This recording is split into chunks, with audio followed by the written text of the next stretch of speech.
creio que todos nós aqui passamos por dificuldades, por problemas, certo? Alguém aqui, essa manhã, orou assim: Senhor Jesus, eu oro para que o Senhor venha sobre mim com a tribulação que o Senhor prometeu. Amém? Não, ninguém. Elas vêm, né? E são promessas, né? Jesus prometeu: no mundo sereis aflições, mas tenham bom ânimo, porque eu venci o mundo. E o que Jesus estava querendo dizer com isso, né? Às vezes a gente repete muitos versículos, né? E eles são muito profundos e demoram uma caminhada para a gente conseguir entrar na profundidade de cada um deles, né? Por isso que às vezes a gente está lendo a Bíblia, muitas vezes, né? O mesmo texto, mas de repente um texto específico ele brota no nosso coração e é uma palavra rema que traz vida para nós, né? E esse é um desses versículos, né? Ele fala assim: no mundo tereis aflições, mas tenham bom ânimo, porque eu venci o mundo. Isso não significa somente, porque às vezes a gente pensa assim: tenham bom ânimo, porque eu venci o mundo. Ou seja, significa que eu vou triunfar nessa vida. E a verdade é que não é bem assim, né? No mundo tereis aflições, e tenham bom ânimo, porque apesar das circunstâncias, apesar das tribulações, existe um lugar de deleite no Senhor, existe um lugar de alegria, de satisfação, de contentamento, independente das circunstâncias que eu estou vivendo. E se a gente olha para os nossos irmãos que estão na Bíblia, eles não viveram uma vida fácil, né? Se nós pensarmos em Paulo, se nós pensarmos em Pedro, a vida deles não foi fácil. Então, às vezes, a gente tem uma mentalidade, infelizmente, enganosa e que foi disseminada por algumas instituições, talvez até por nós mesmos, e que o Senhor nos perdoe por isso, né, como cristãos, de que nós viveríamos uma vida fácil com Jesus. Isso não é verdade. Mas existe uma vida de prazer e de deleite com Jesus. Então, com Ele, nós podemos enfrentar qualquer circunstância e sermos felizes, contentes, alegres, né? Feliz eu não gosto muito dessa palavra, porque dá a impressão, né, de que a gente vai ficar de boa na lagoa, e não é a realidade. Mas eu creio no contentamento no Senhor, independente das circunstâncias que nós estamos vivendo. Então, recentemente, nas minhas próprias tribulações, eu me peguei assim: puxa, quando que o Senhor vai me tirar desse lugar de tribulação? Quando que eu vou passar nessa fase? E eu comecei a entender em Deus que eu precisava parar de querer passar essa fase, sabe? Eu precisava aprender que eu precisava estar com o Senhor e me deleitar nele, apesar das circunstâncias. Sabe assim, não ficar naquela: nossa, quando que vai ser que, sabe, que essa chave vai vir aqui, esse momento vai passar aqui? E eu entendi assim: para de querer passar a fase, para de querer sair desse lugar. E obviamente existem lugares dos quais a gente quer sair. Eu não estou falando de pecado, eu estou falando de dificuldades mesmo na vida, né? E eu estava com meu coração contrito e eu comecei a orar e pensar sobre isso, né? E assim, eu, né, nessas minhas dificuldades, eu fui conversar até com a Graça sobre isso, né? E ela me incentivou, me encorajou. Mas ainda assim, né? E glória a Deus, porque nós somos irmãos, nós temos que nos encorajar. E eu creio que Deus pode fazer, né? Também na palavra nós vemos muitos milagres, né? Jesus fez inúmeros milagres, mas nem sempre Ele faz. E às vezes isso traz uma decepção para as pessoas. E às vezes Deus decepciona, não porque Ele não pode fazer, mas porque nós geramos expectativas nele de um Deus que não existe, né? Nós construímos falsos deuses. Então, assim, ao invés de nós conhecermos Deus, nós moldamos Deus conforme a nossa vontade, nós queremos que Ele faça o que a gente quer. Então, assim: Senhor, já que o Senhor é meu Papai Noel, me dá. Isso não é de Deus. Porque o Senhor é Senhor. E Ele tem um plano e Ele tem uma maneira de tratar com cada um. E eu posso garantir que não existe uma pessoa, não estou dizendo que Deus tem prazer no nosso sofrimento, mas todos nós vamos passar pelo sofrimento. Porque a palavra diz que Jesus, que é o nosso maior modelo, aprendeu as coisas pelo sofrimento que Ele passou. Então nós também vamos passar por isso. E eu estava lendo um livro em que uma moça contava a história da irmã dela, que era cristã, as duas eram cristãs, e ela tinha câncer. Eu não lembro detalhes, mas ela estava falando, né, o quanto que elas desejavam e oravam para que o Senhor curasse a irmã dela desse câncer. E E Deus começou a falar com ela também mais ou menos nessa linha. Então, Jesus começou a trabalhar comigo, eu estava lendo esse livro. Então, assim, foram coisas que foram convergindo, né? Deus falando assim para mim, olha, existe um trabalhar meu que acontece durante o sofrimento. E olhando biblicamente, a gente vê que realmente Jesus, mais uma vez, fez muitos milagres, mas nem sempre ele faz o que a gente queria ou o que a gente imagina. E eu queria que vocês pensassem comigo a respeito de, por exemplo, João Batista, né? Eu nunca tinha pensado nisso. Eu sempre reflito muito sobre os irmãos que passaram dificuldades na palavra, ou naqueles que eu vi, né? Graças a Deus eu tive o privilégio de caminhar com alguns irmãos muito maduros que passaram por coisas dificílimas e que viveram minha alegria, né? E nós temos um grande exemplo aqui que é o Bima.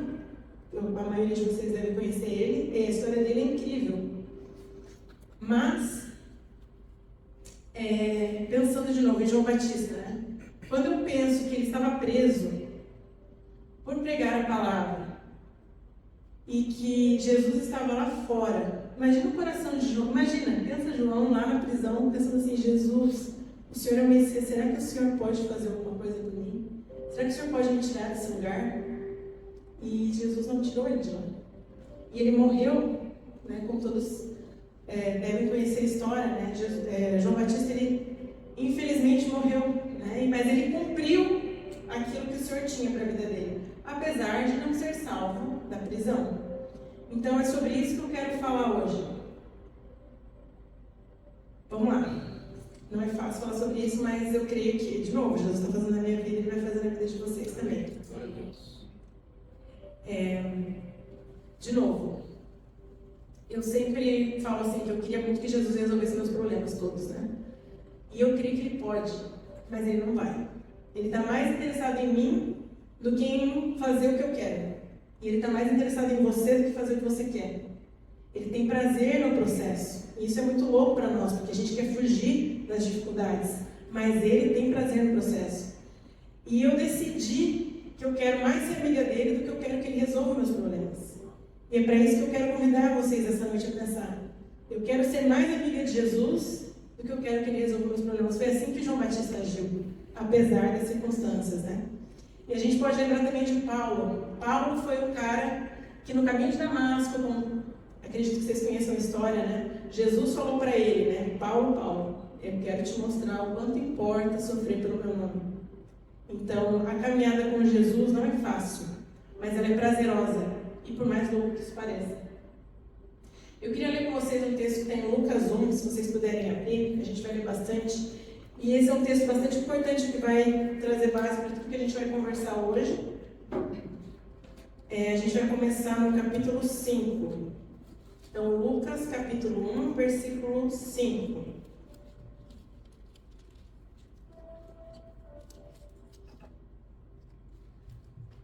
Vamos lá, prestem atenção porque tem bastante coisa importante aqui. No tempo de Herodes, rei da Judéia, havia um sacerdote chamado Zacarias, que pertencia ao grupo sacerdotal de Abias. Isabel, sua mulher, também era descendente de Arão. Temos aqui 2 sacerdotes. Ambos, 2 de família sacerdotal, porque naquela época a mulher não era sacerdote, mas de família sacerdotal. Ambos eram justos aos olhos de Deus, obedecendo de modo irrepreensível a todos os mandamentos e preceitos do Senhor. Presta atenção, eles eram justos e eles obedeciam de modo irrepreensível. Mas eles não tinham filhos, porque Isabel era estéril e ambos eram de idade avançada. Certa vez, estando de serviço o seu grupo, Zacarias estava servindo como sacerdote diante de Deus. Ele foi escolhido por sorteio, de acordo com o costume do sacerdócio, para entrar no santuário do Senhor e oferecer incenso. Chegando a hora de oferecer incenso, o povo todo estava orando do lado de fora. Então um anjo do Senhor apareceu a Zacarias à direita do altar do incenso. E quando Zacarias viu, ele perturbou-se e foi dominado pelo medo. Mas o anjo lhe disse: não tenha medo, Zacarias. Sua oração foi ouvida. Presta atenção nisso. Sua oração foi ouvida. Isabel, sua mulher, lhe dará um filho, e você lhe dará o nome de João. Presta atenção que existe uma oração aqui. E o anjo fala: a sua mulher vai ter um filho. Ele será motivo de prazer e de alegria para você. E muitos se alegrarão por causa do nascimento dele, pois será grande aos olhos do Senhor. Ele nunca tomará vinho nem bebida fermentada, e será cheio do Espírito Santo desde antes do seu nascimento, para retornar muitos dentre o povo de Israel ao Senhor, o seu Deus. E irá diante do Senhor, no espírito e no poder de Elias, para fazer voltar o coração dos pais a seus filhos, e os desobedientes à sabedoria dos justos, para deixar o povo preparado para o Senhor. Zacarias perguntou ao anjo: como posso ter certeza disso? Eu sou velho e minha mulher é de idade avançada. O anjo respondeu: eu sou Gabriel, que está sempre na presença de Deus. Tipo assim, eu sou o cara, eu estou sempre na presença de Deus. Eu fui enviado para lhe transmitir estas boas novas. Agora você ficará mudo, não poderá falar até o dia em que isso acontecer, porque não acreditou nas minhas palavras, que se cumprirão no tempo oportuno. Enquanto isso, o povo esperava por Zacarias, estranhando sua demora no santuário. Quando ele saiu, não conseguia falar nada. O povo percebeu em que ele tivera uma visão no santuário, e Zacarias fazia sinais para eles, mas permanecia mudo. Quando se completou seu período de serviço, ele voltou para casa. Depois disso, Isabel, sua mulher, engravidou, e durante 5 meses não saiu de casa. E ela dizia: isso é obra do Senhor. Agora ele olhou para mim com favor, para desfazer a minha humilhação perante o povo. Uau! Aí o anjo aparece para Maria, ele traz o anúncio de que Jesus viria. Pula para o verso 39. Naqueles dias, Maria preparou-se e foi depressa para uma cidade da região montanhosa da Judéia, onde entrou na casa de Zacarias e saudou Isabel. Quando Isabel ouviu a saudação de Maria, o bebê agitou-se em seu ventre, e Isabel ficou cheia do Espírito Santo. Em alta voz exclamou: bendita é você entre as mulheres, bendito é o filho que você dará à luz. Uau, olha só, quanta coisa importante que tem aqui, e a gente vai tentar cobrir bastante coisa desse texto. Quando acontece o anúncio de João Batista, faziam 400 anos em que havia um silêncio de Deus, né? Muitas pessoas falam, né, desse período interbíblico, entre o Antigo e o Novo Testamento. E realmente ele se caracteriza pela cessação da revelação bíblica, pelo silêncio profundo em que Deus permaneceu em relação ao seu povo. Mas quando Deus volta a se revelar depois desses 400 anos, ele faz isso na casa de um sacerdote que ficou mudo por causa da sua incredulidade. E uma mulher é cheia do Espírito Santo quando vê aquela que carregava no ventre o Salvador do mundo. Naquela época, não ter filhos era uma humilhação.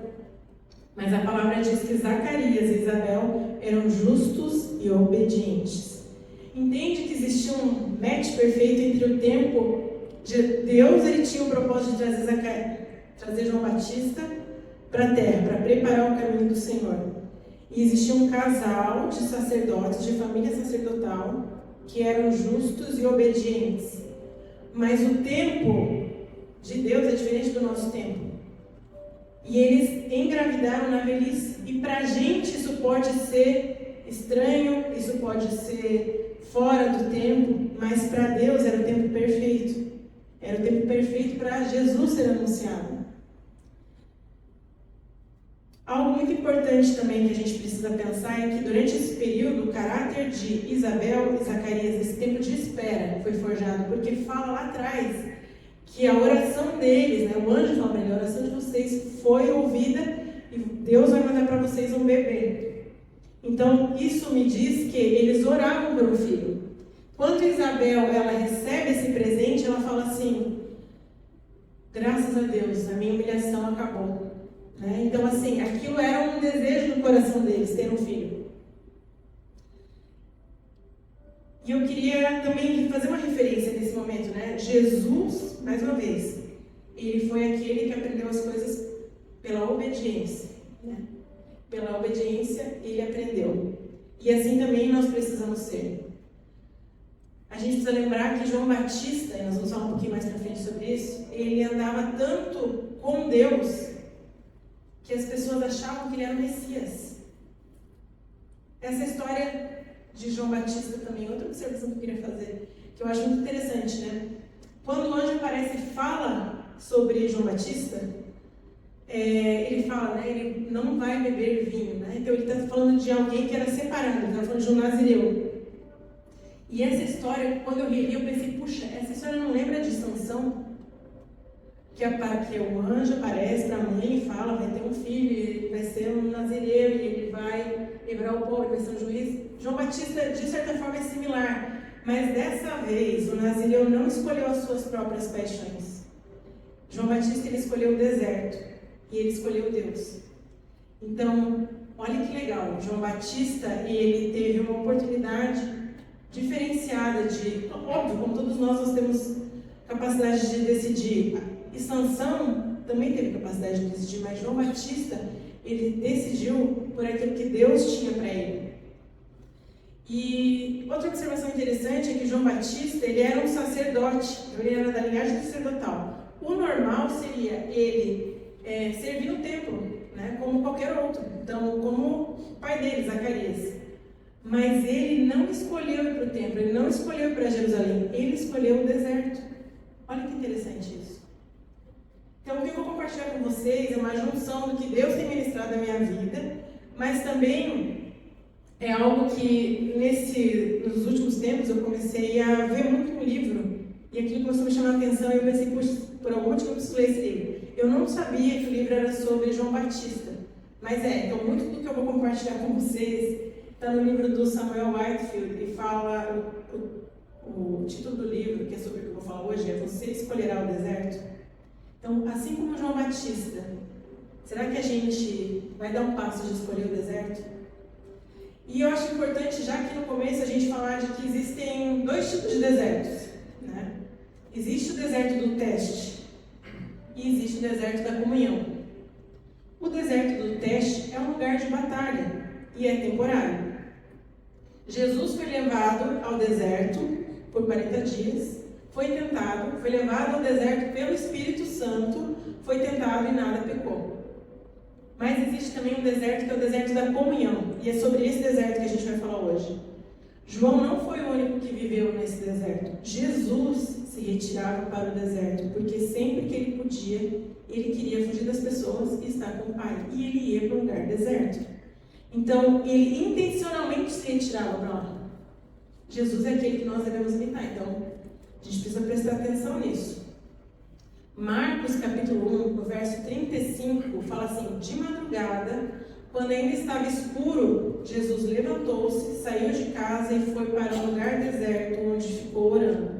Simão e seus companheiros foram procurá-lo. E ao encontrá-lo disseram: todos estão te procurando. E Jesus está tipo assim, e daí? Tipo assim, eu tô aqui, com o meu bike, que vocês estão me, atrás de mim. E até eu acho interessante, se alguns de vocês assistiram aquela série The Chosen, em alguns momentos aparece, eles estão tudo procurando Jesus, cadê Jesus? Jesus apareceu. E ele sempre está nesse lugar, então ele se retira intencionalmente para esse deserto, para esse lugar. E muitas pessoas usam as palavras, de novo, passando pelo deserto como algo ruim, para descrever um período difícil ou improdutivo. E de novo, existe esse deserto da tentação, da guerra, da batalha, mas não é sobre isso que a gente está falando hoje. A gente está falando sobre o deserto em que eu escolho ir para estar com o Senhor. O deserto que exclui e elimina todas as distrações.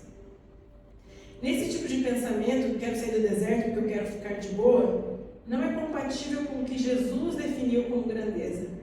A Bíblia nos chama a abraçar uma forma de viver que é comparada à vida no deserto. E esse chamado se encontra em todas as Escrituras, mas conforme o tempo vai passando e nós vamos nos aproximando da segunda vinda, isso se torna mais crítico e mais latente. O chamado ao deserto não é um chamado ao isolamento, não estou falando disso.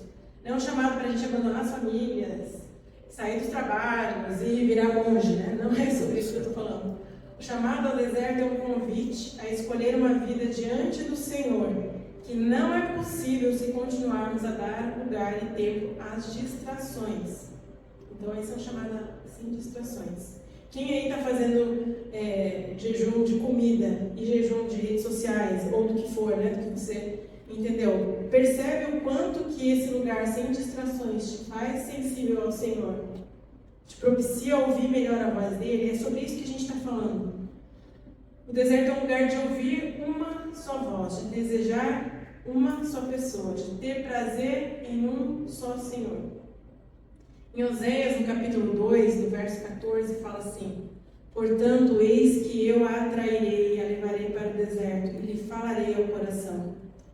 Deserto é o lugar onde Deus nos chama amorosamente, é onde Ele molda nossos sonhos e os nossos desejos. Deus não levou Israel ao deserto para puni-los, mas para fazer uma aliança. Para um terno encontro. Era para ser uma lua de mel antes de entrar na terra prometida. Deus desejava um tipo de comunhão com Israel que não seria possível se eles fossem diretamente para a terra prometida, porque eles seriam espalhados.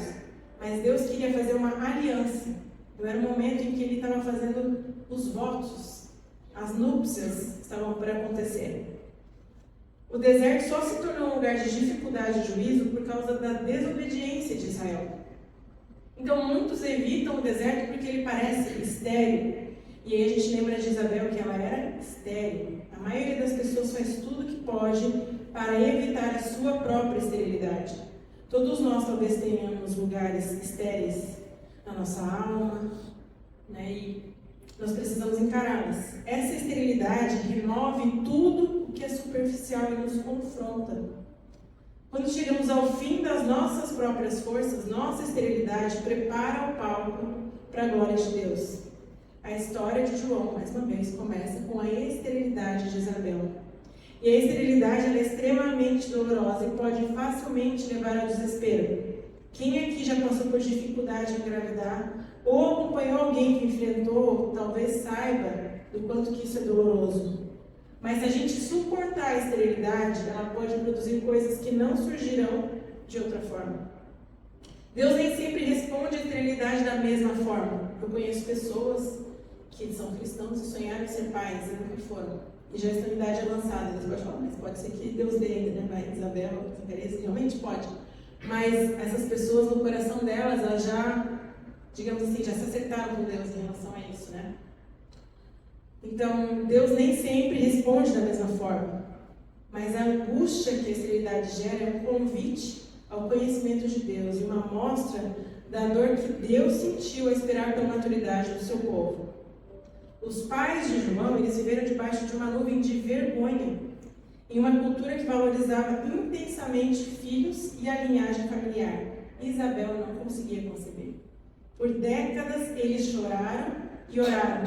O desencorajamento se tornou em desespero e, por fim, uma tristeza a longo prazo. Eles nunca imaginaram que o ventre estéril de Isabel produziria um dos maiores mensageiros da história. Como diz o Farley, às vezes parece que Deus gosta de complicar, né? Se você for olhar para a história do povo de Israel, Sara era estéril, Rebeca era estéril, Raquel era estéril, veio antes, Ana era estéril. Mas há certas coisas tão preciosas para Deus que Ele não faz até que tenhamos nos esvaziado de nossa confiança na força humana e não tenhamos nada a recorrer a não ser a intercessão. A condição de Zacarias e Isabel era reflexo de uma nação, na verdade, porque um casal estéril de uma linhagem sacerdotal estava representando uma nação que estava estéril, 400 anos sem o pronunciamento profético de Deus. E o sacerdócio possuía, naquela época ali de João, uma influência política. E assim como o templo, tudo estava estéril. A vida de João foi uma resposta à intercessão de Zacarias e Isabel. E como Ana, eles gemeram por um filho sacerdote. E a intercessão dele se juntou com o desejo de Deus por um mensageiro. E assim também veio ao mundo, não só João Batista, mas Samuel. Então, quais as orações que a gente tem feito que podem ser de fato o desejo de Deus? Assim como Zacarias, Isabel e Ana. João e Jesus, eles nasceram em circunstâncias milagrosas. Certo? A gente viu ali que o anjo apareceu para Zacarias, né? E Isabel participou disso. e o anjo Gabriel também aparece para Maria. Os dois nasceram em circunstâncias milagrosas. E Deus usou, mesmo assim, 30 anos de processo de vida normal para amadurecê-los. Jesus, ele veio nascido de mulher, bebezinho. Ele precisou ser amamentado, ele precisou ser cuidado. E Deus gosta tanto de processo que ele escolheu nascer como um bebê e passar por todo o processo da vida humana. Isso é muito louco, né? Porque eu fico pensando, imagina, Maria, ela era uma judia que conhecia Deus tão profundamente que ele, agraciou ela com um filho que era o Messias, e ela estava em casa. Imagina, os judeus têm todo um processo de oração, né? Ele acorda antes de comer e tal. E quando ela orava a Deus, Deus estava dentro da casa dela. Você já parou para pensar nisso? Ela orava, El Shaddai, El Elyon. Ela orava para Deus Todo-Poderoso, mas existia um bebezinho que era o próprio Deus que estava ali. E ele escolheu mais uma vez uma vida cotidiana, rotineira, um lugar pequeno. Ele trabalhou, ele teve uma profissão, ele foi um carpinteiro, e ele viveu essa vida ordinária. E a palavra fala que ele cresceu em sabedoria e estatura. E Deus teve prazer nisso. Quantas vezes a gente quer fugir do ordinário, do cotidiano, para viver coisas incríveis e extraordinárias? Mas Deus, ele tem prazer no processo. Zacarias estava no santuário oferecendo incenso uma vez por sorteio. Mas João, seu filho, permaneceu constantemente, uma vida inteira, oferecendo outro tipo de incenso diante de Deus, dia após dia no deserto. João foi um sacerdote cuja vida era uma crítica e uma resposta a um sacerdócio corrupto. Deus escolheu um homem sacerdotal para preparar o caminho para ele na sua primeira vinda. E hoje Deus procura por sacerdotes que prepararão o caminho da sua segunda vinda. Ninguém se torna uma voz automaticamente. Se você quer ser uma voz de Deus, você precisa carregar o jugo de Deus e abraçar o caminho para a formação. Ele prepara os seus por anos, geralmente décadas. Vamos olhar para a vida de Abraão, quanto tempo ele esperou por Isaac. Quanto tempo Davi levou de quando ele foi ungido até ele sentar no trono. Quanto tempo Moisés levou para tirar o povo do deserto. João, ele foi chamado a ir ante a face do Senhor, o que significa viver diante do Senhor. Antes de estar pronto para confrontar a corrupção do sacerdócio, ele era um sacerdote diante de Deus. Em Lucas, capítulo 3, fala assim, um pouco do contexto. No 15º ano do reinado de Tibério César, quando Pôncio Pilatos era governador da Judéia, Herodes, tetrarca da Galileia, seu irmão Filipe, tetrarca da Itureia e Traconites, e Lisânias, nossa, que beleza, tetrarca de Abilene. Então agora, presta atenção, tudo isso aqui é política, ó. Essa é a política da época. Anás e Caifás exerciam o sumo sacerdócio. Foi nesse ano que veio a palavra do Senhor a João, filho de Zacarias, aonde? No deserto. Ele percorreu toda a região próxima ao Jordão, pregando um batismo de arrependimento para o perdão dos pecados, no deserto. Então presta atenção, houve um momento registrado nas Escrituras que os sacerdotes tentaram encurralar Jesus. Quem lembra dessa história? Eles tentam encurralar Jesus e falaram, Jesus, eles podem fazer perguntas, né? Existem vários momentos desses, mas um deles, Jesus responde assim, eu só respondo se vocês me disserem se o batismo de Jesus, se o batismo de João era de Deus ou não. Imagina isso. Olha o que Jesus perguntou para eles, eu só respondo se vocês me disserem se o batismo de João era de Deus ou não. E o povo criou tanto em João Batista, né? Vocês lembram dessas histórias? Que os governantes, eles temiam João. Historicamente, registros de que Herodes temia a grande influência de João sobre as massas, porque pareciam estar prontos a fazer qualquer coisa que ele sugerisse. Jesus, ele é o maior julgador de caráter que já existiu. Ninguém é capaz de enganar Jesus. Ele pode ver diretamente a alma de um homem, e o seu julgamento é completamente imparcial. Isso torna a sua avaliação sobre João Batista impressionante. que Jesus falou sobre João? Digo-lhes a verdade, entre os nascidos de mulher não surgiu ninguém maior do que João Batista, nem maior que Davi, nem maior que Daniel, nem maior que Moisés. E se você não descobrir, se eu não descobrir por que Jesus não considerou ninguém maior que João, você pode estar vivendo a sua vida inteirinha de acordo com as definições erradas sobre grandeza. Se enxergamos João como um cara estranho que surgiu brevemente para anunciar o ministério de Jesus e rapidamente sumir, deixaremos de ver a mensagem completa da sua vida. Presta atenção nisso. João, ele foi um precursor da tarefa dada à igreja, proclamar as escrituras proféticas como testemunhas de Jesus. Os valores que governaram a vida de João prepararam a igreja e provocaram as nações antes do grande e terrível dia do Senhor. João proclamou ousadamente coisas que ainda não aconteceram a respeito de Jesus. Enquanto eu li esse livro, eu fiquei assim, essa foi uma das coisas que mais impactou. Muito do que João profetizou ainda não se cumpriu. Porque a gente só ficou pensando, ele preparou o caminho para Jesus, ele preparou o caminho para Jesus. Mas ele preparou o caminho também, entre aspas, né, para a segunda vinda. Na verdade, ele ministrou muito mais sobre a segunda vinda do que sobre a primeira. Ele fala assim, sobre Jesus, né? João profetizando sobre Jesus, em Mateus capítulo 3.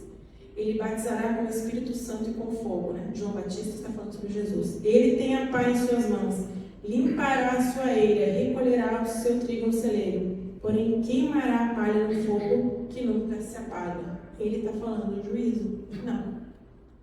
A maioria da mensagem de João no livro de Mateus se refere à segunda vinda. A mensagem de João não se cumpriu na primeira vinda. Isso é muito importante. A pregação de João nos lembra que o Evangelho é uma boa notícia da primeira vinda, que salva os nossos pecados. Mas também é a boa notícia da segunda, em que ele vai voltar, que nós vamos governar com ele. Nós vamos estar com ele num lugar em que não haverá mais choro nem lágrimas. A primeira vinda de Jesus não cumpriu todas as promessas de Deus, mas as assegurou. Então Jesus, ele prometeu e ele vai voltar. Amém? Se nós enxergarmos João como um cara estranho, de novo, que surgiu brevemente e depois vai sumir, nós deixamos de perceber a mensagem completa. Então agora, fazendo um breve resumo da mensagem de João, algumas coisas que a gente precisa ter em mente. Jesus, que João pregou, né? Jesus é aquele predito pelos profetas, ele é o Messias, ele é o Cristo. Jesus irá executar o julgamento de Deus. Jesus é o noivo, vindo para um povo que é a sua noiva. Jesus é o Cordeiro de Deus, que assegura a expiação pelos nossos pecados. Jesus está vindo para salvar e julgar, portanto nós devemos responder com arrependimento pelos nossos pecados. Jesus ele irá batizar um povo arrependido no Espírito Santo. A história e a hereditariedade não são suficientes para garantir a participação no reino de Jesus. É necessário haver arrependimento, e isso envolve algo a mais do que sacrifícios no templo. Precisamos mudar o nosso estilo de vida e nos afastarmos do pecado. A missão da igreja é obedecer às Escrituras e cooperar com Deus a fim de preparar a terra para o retorno do seu Filho. Jesus está chamando o povo, remanescente que sempre ouve, que vai preparar o caminho da segunda vinda. Se a vida de devoção de João e a sua mensagem ousada forem necessárias para preparar Israel, imagina que povo que ele está esperando e preparando para a segunda vinda. João parecia tanto com Jesus, mais uma vez, ele parecia tanto com Jesus que perguntavam para João se ele era o Messias. E essa é uma amostra da igreja que vai preparar o caminho para o Senhor na segunda vinda. A gente vai se parecer tanto com Jesus, em nome de Jesus. Eu quero fazer parte, eu quero que cada um aqui faça parte. Amém. Que as pessoas vão olhar, vão falar assim, eles parecem com Jesus. É isso? Amém. E será que nós, e aí eu me coloco nesse bolo, a gente tem ignorado, negligenciado o caminho que leva à grandeza de Deus, porque os nossos olhos humanos tratam grandeza como uma coisa diferente do que Jesus tratava. É só a gente olhar Sermão do Monte, né? Então, assim, estudar o Sermão do Monte é crucial porque fala daquilo que é mais importante para Jesus, foi o grande sermão dele. Então, o que é a grandeza para Deus? O homem que por Jesus foi considerado o maior de todos, passou sua vida no deserto e nós o evitamos. Será que a gente está atraído demais por definições não bíblicas de sucesso para sair desses caminhos antigos, né? Antes de Jesus vir, Deus formou um homem no deserto de novo por 30 anos. O Espírito repousava sobre este homem. Enquanto ele ministrava ao Senhor, ele discipulava um pequeno grupo, escondido às multidões de Jerusalém, no deserto. As pessoas vinham ver, as pessoas queriam ouvir João Batista. O que João Batista pregava no deserto era absolutamente a mesma coisa do que os sacerdotes pregavam no templo. Ele abria a pregação de João, a Draga ministrou no domingo passado, é sobre arrependimento, é sobre Isaías. Então ele não falava nada diferente daquilo que era pregado no templo, mas João Batista, ele era a mensagem, ele se tornou a mensagem. Ele tinha em Deus era tudo para ele, né? Então, assim, não sei se vocês já estiveram diante de uma pessoa, por exemplo. Eu já estive diante de muitas pessoas que falam sobre oração, mas quando você está ouvindo alguém que vive oração horas por dia, passou uma vida de oração, você sai dali e fala assim, eu preciso orar. Porque aquela pessoa tem uma autoridade de vida, porque ela viveu aquilo tantos anos, que aquilo te impacta de uma forma no seu espírito que dá um desespero. Você sai dali e fala assim, cara, eu preciso orar. É mais ou menos isso que acontecia. João Batista não pregava nada diferente, né, se a gente for estudar o que ele falou. Mas o jeito que ele pregava, né, a autoridade que ele tinha, era realmente, não houve ninguém como ele. Então, ele aprendeu um segredo, né? As multidões, elas são sedutoras, mas o deserto é onde o fogo queima, é onde a sarça ardente aparece, é onde Deus fala. Jesus considerou este homem maior do que já existiram. De mulher não houve nenhum igual. Ele passou a vida no deserto. Mais uma vez eu pergunto, não é estranho que a gente considere negativo algo que a Bíblia considera positivo? Consegue perceber que os nossos desejos estão adulterados, as nossas afeições estão adulteradas? O que será que João viu no deserto? Com quem ele se encontrou e o que cativou o coração dele? A gente tem falado muito, como igreja na nação, sobre as nossas afeições serem voltadas para Deus. E essa é uma linguagem que Jonathan Edwards usava muito. Ele era um dos ministros ali que tem não sei se ele era considerado puritano ainda, mas tinha um resquício disso. E eles tinham esse zelo pelo Senhor, né? Então eles falavam muito sobre isso, sobre as suas afeições estarem voltadas para o Senhor, os seus olhos, né? Então, é sobre isso, sobre você ter um coração voltado para Deus. Então, antes de Jesus voltar, um povo seguirá os passos deste homem e descobrirá o que ele encontrou no deserto. E eu tenho convicção de que a gente foi chamado para ser parte desse povo. Talvez você, assim como eu, tenha evitado o deserto porque ele não parece oferecer influência, popularidade, conforto ou sucesso. Entretanto, o deserto oferece algo que não se pode achar em nenhum outro lugar: o potencial da comunhão com Deus sem distrações. Abraçar o deserto requer uma mudança profunda de mentalidade. E essa mudança é necessária para os dias que estão à nossa frente. Significa que nós precisaremos adotar uma série de valores que nos levarão a viver um caminho bem diferente daquele traçado pela cultura proeminente, até mesmo entre os cristãos, porque, infelizmente, nós temos visto muitas... tem uma palavra que eu acho que vai bem além de ostentação, mas me fugiu, que é tipo, né, enfim, ser espetaculoso, né? Ser espetaculoso, ser ostentação, né? Infelizmente, a gente tem visto muitos cristãos buscando isso, demonstrando essa vida nas redes sociais, porque hoje é a vitrine do mundo, né? Mas assim, deixa eu te falar uma coisa, isso é muito importante, isso não é bíblico. Essa vida de ostentação não é bíblica. É muito louco porque até quando Jesus ele curava e fazia milagres, ele não falava assim, ei, vai correndo e conta para todo mundo que eu fiz. Ele não fazia isso. Ele falava assim, ó, fala para ninguém. Meu louco, e a gente está aqui querendo ostentar o quê? Meu, se Jesus falou, fica quieto. Olha só, João Batista, ele teve um ministério público que durou de 6 a 18 meses. O ministério público, ele ficou 30 anos no deserto. Ele foi mais tempo prisioneiro do que figura pública. Ele nunca foi convidado a servir, a viajar ou a ministrar com Jesus. Ele viveu em um lugar pequeno e isolado. Ele não liderou nenhum tipo de grande movimento. Ele não realizou nenhum milagre. Ele não falou sobre encontros visíveis com Deus. Ele não profetizou nada novo. E de acordo com Jesus, nem Moisés, nem Isaías, nem Davi superaram João. É isso, sabe? João é um protótipo de uma igreja global que preparará a terra para o retorno de Jesus, através da sua mensagem e do seu estilo de vida. Uma igreja madura está surgindo, uma que abraçará a entrega total de João. Ela não será superior aos outros. Pelo contrário, ela será consciente da sua própria fraqueza. Ela não será da elite, ela será serva de todos. A maioria serão anônimos e muitos serão desprezados.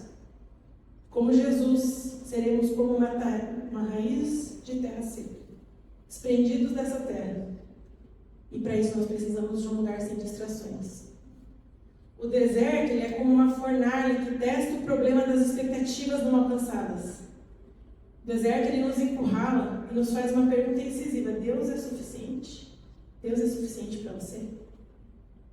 Quando nos perguntam isso, nós geralmente falamos sim, claro, Deus é suficiente. Mas o deserto, ele nos faz encarar a verdadeira resposta. Eu já estive nesse lugar de pensar assim, será que Deus é mesmo suficiente?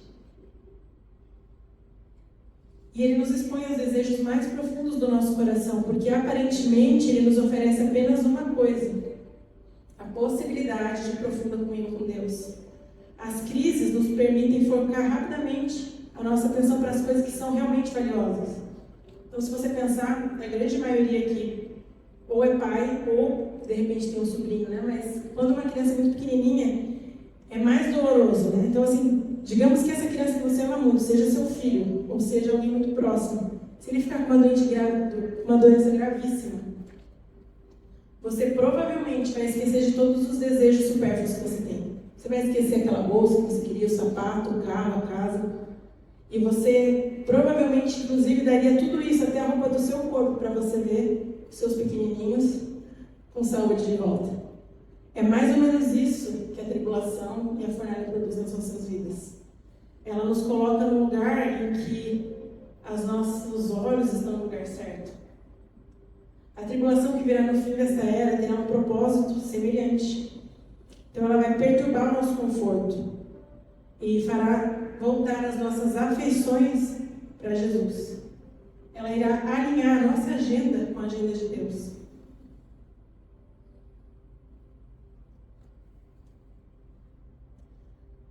Em João, capítulo 3, fala assim: então surgiu uma discussão entre os discípulos de João e um judeu a respeito da purificação. Foram até João e lhe disseram: mestre, aquele que estava com o Senhor no outro lado do Jordão, do qual o Senhor deu testemunho, está batizando, e todos vão até ele. E João responde: ninguém pode receber coisa alguma, senão lhe for dada do céu.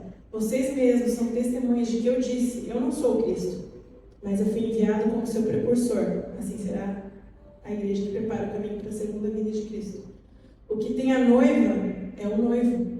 O amigo do noivo que está presente e o escuta se alegra muito por causa da voz do noivo, pois essa alegria já se cumpriu em mim. Olha o que João fala, ele não tinha sido preso. A alegria já tinha se cumprido nele. Convém que ele cresça e eu diminua. João Batista também foi conhecido como esse amigo do noivo. Existe um noivo nos convidando a olharmos para a beleza dele. E se nós levarmos Jesus a sério e pedirmos ao Espírito Santo que alinhe as nossas afeições às dele, se nós respondermos, nós podemos começar a viver integralmente como um povo do deserto, mesmo se estivermos num lugar confortável, próspero e cheio de distrações. Vamos lembrar de Davi. Então, assim, quero reforçar aqui que eu não estou falando que você tem que largar o seu trabalho, que você tem que largar a sua família, que você tem que ir para o mosteiro e ficar lá. Não é isso. Davi, ele foi um homem que foi tirado do nada. Né? Nem os pais dele davam valor para ele. Ele estava lá atrás das malhadas. nem foi chamado quando Samuel apareceu. Mas ele foi feito rei. E quando rei, ele tinha todas as coisas que um homem poderia desejar, né? Mulheres, tesouros. Mas existia uma coisa que ele buscava. Uma coisa eu buscarei, que eu possa habitar no templo do Senhor e olhar para a beleza dele, contemplá-lo todos os dias da minha vida. Existia um desejo, né? Davi, quando ele foi confrontado por Natã, ele falou, é verdade, eu sou esse cara que fez essas coisas horríveis. Pode me punir, Deus, mas não me tira da sua presença. Davi, ele disse, cara, me esfrega no chão, me arranca meus dentes, mas, Senhor, não se aparte de mim. Esse coração. E Davi tinha tudo. Então, eu não estou falando sobre, eu vou largar tudo, vender tudo e não vou mais. Não é isso. É o coração. Então, o coração posicionado em Deus. Então, nós podemos, mesmo vivendo uma vida nesse mundo, escolher dizer não às distrações. Isso é ser raiz de uma terra seca, desprendidos dessa terra. A igreja primitiva, ela criou raízes em cidades regionais prósperas, mas eles tinham os olhos cativados por Jesus. Porque existe uma pessoa divina que é mais cativante que prazer, que conforto e que sucesso. Existe. Por isso eu considero tudo como perda, pois eu vi alguém mais belo, eu vi alguém mais nobre, alguém mais excelente. É isso que a gente tem cantado nesses dias e é isso que a gente precisa continuar cantando. Porque quanto mais a gente olha para Ele, quanto mais a gente contempla, mais a gente conhece e a gente entende a revelação de quem Ele é, e isso nos transforma. E uma coisa só importa, quanto mais você está com Ele. E isso não faz da gente monges, isso faz da gente esposas melhores, maridos melhores, pais melhores, amigos melhores, líderes melhores, liderados melhores, seja onde for, na igreja, no trabalho. Então Deus está levantando um povo e igrejas que irão abraçar o caminho do deserto em meio à prosperidade, em meio à paz, ou falsa paz, em meio à tribulação e à perturbação. E o convite ele está sendo feito agora. Será que você consegue ouvir que Jesus está na porta e bate? E que Ele está nos convidando a viver uma vida sem distrações. Para o mundo, nós vamos ser bizarros. Talvez como João pareceu bizarro. Mas para os céus nós seremos muito sensatos. E muito de acordo com aquilo que Deus espera. Vamos lá, João, enquanto ele pregava no deserto, ele não saiu. Entende que João tinha todo esse estereótipo que para a gente pode ser esquisito? Mas se você pensar, ele era uma pessoa focada, então ele tinha uma revelação de Deus e ele era intenso nisso. Se você olhar a vida de um atleta, ele vai comer o que ele tem que comer, ele vai dormir tantas horas, ele vai se treinar, musculação, corrida, cardio, não sei o que, vai fazer 1 milhão de coisas. A vida dele vai ser regida pelo atletismo ou o que for que ele se prepara, né, como atleta. Se você olhar para um músico de orquestra, ele gasta, 8 horas por dia tocando o instrumento dele, para ser excelente. E a gente não acha que eles são loucos, porque ele ganhou uma medalha olímpica, porque a pessoa toca numa orquestra sinfônica, e é incrível o que eles fazem. E é sobre isso, sabe? Deus, Ele tem nos chamado para esse lugar sem distrações, de viver uma vida focada. Então, pense que João Batista estava no deserto e as pessoas iam ver eles. Pessoas ricas, proeminentes, pessoas que estavam no templo. Os próprios sacerdotes e fariseus, eles iam atrás de João Batista. Eles não falaram assim, ei João Batista, vem aqui pregar no templo, quero ver se a sua mensagem é boa mesmo, se é de Deus mesmo. Eles iam no deserto. E essa é a igreja que vai capturar as pessoas no final dos dias, porque existe pessoas sedentas e famintas por Jesus.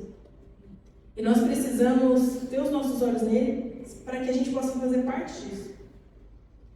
O chamado ao deserto é um convite, não é uma avaliação. Ele não está buscando pessoas perfeitas. Ele está buscando aqueles que abraçarão o processo de se envolver com tudo o que ele está fazendo. Deus nos chama para fazer aquilo que ele está fazendo. E a palavra de Deus não é entretenimento, ela é transformadora, ela é eficaz, ela exige uma reação e ela produz um efeito. Ela provoca a pergunta, o que eu preciso fazer? Era isso que as pessoas iam para João Batista. Elas saíam de lá falando assim, o que eu preciso fazer, João Batista? E ele falava, faça isso.